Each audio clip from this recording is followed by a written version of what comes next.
Hello everyone, hope you guys are doing well. Today we're going to talk about a research review which was basically conducted with the joint efforts of two universities called Shakra University and King Saud University. Both of these universities are basically based out of Saudi Arabia, and they have conducted a research review on Tulsi or the holy basil. The name of the research review is An Update on the Therapeutic Anti-Cancer Potential of Osmum Sanctum, Elixir of Life. So basically in this research review they're calling Tulsi as the elixir of life due to its anti-cancer potential. Okay, now as we all know that Tulsi has been a very important part of culture in India, also the Hindu religion specifically. They've been using it for different rituals for thousands of years, and they've also been using it to offer food to the different gods. It's been a very important part of their culture and religion, right?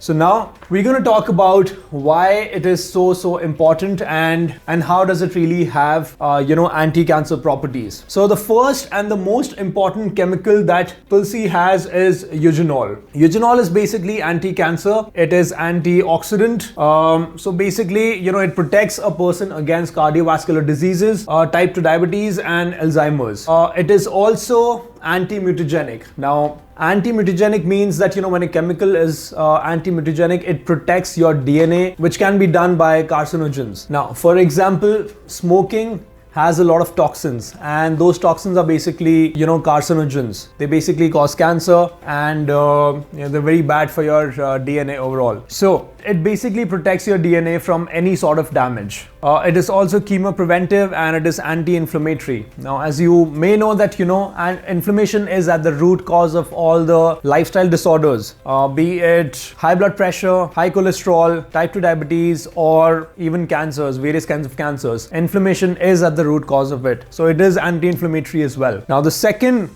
chemical compound that we're going to talk about here is ursulic acid. Now this is basically something that kills cancer. It arrests the cell cycle.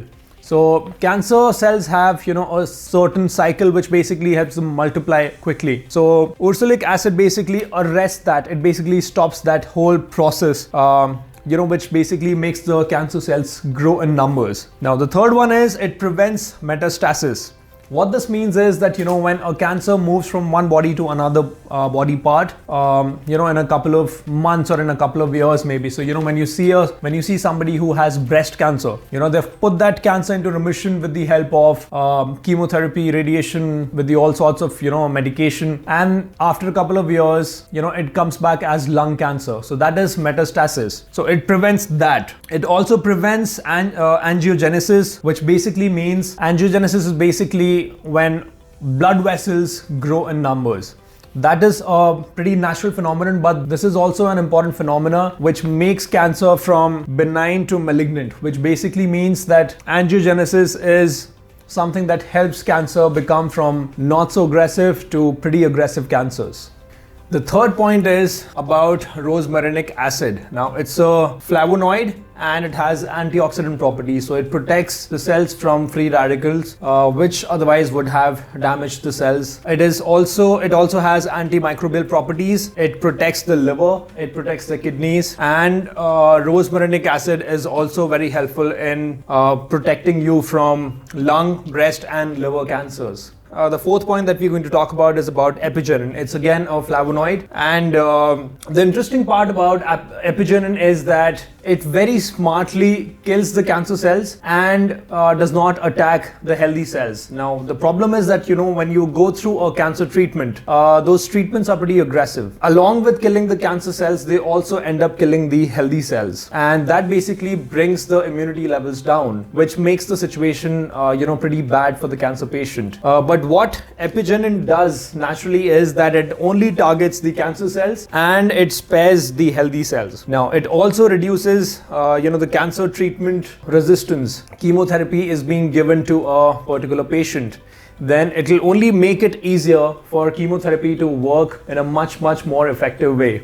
Now another thing that it does is that it protects the body from any sort of DNA damage, and it also arrests the cell cycle, which makes the cancer cells grow in number. You should make Tulsi an important part of your diet. So we just spoke about the 4 important chemicals found in Tulsi, which are anti-cancerous, but actually the most important of them all is eugenol, because this is actually the most abundantly found chemical in Tulsi. So it is found anywhere between 40 to 71% of the total chemical composition. It's basically found to be helpful in all these cancers. So if you're trying to lead an anti-cancer lifestyle, or if you're trying to lead a top-notch healthy sort of a lifestyle, then you should make Tulsi an important part of your diet. You should have it on an everyday basis. Hope this video helped you in some way. If you have any questions, please post them in the comments section below, and do not forget to check out the resources in the description section below. I will see you in the next video. Until then, eat well, sleep tight, move more, and get some sunshine. Have a wonderful day.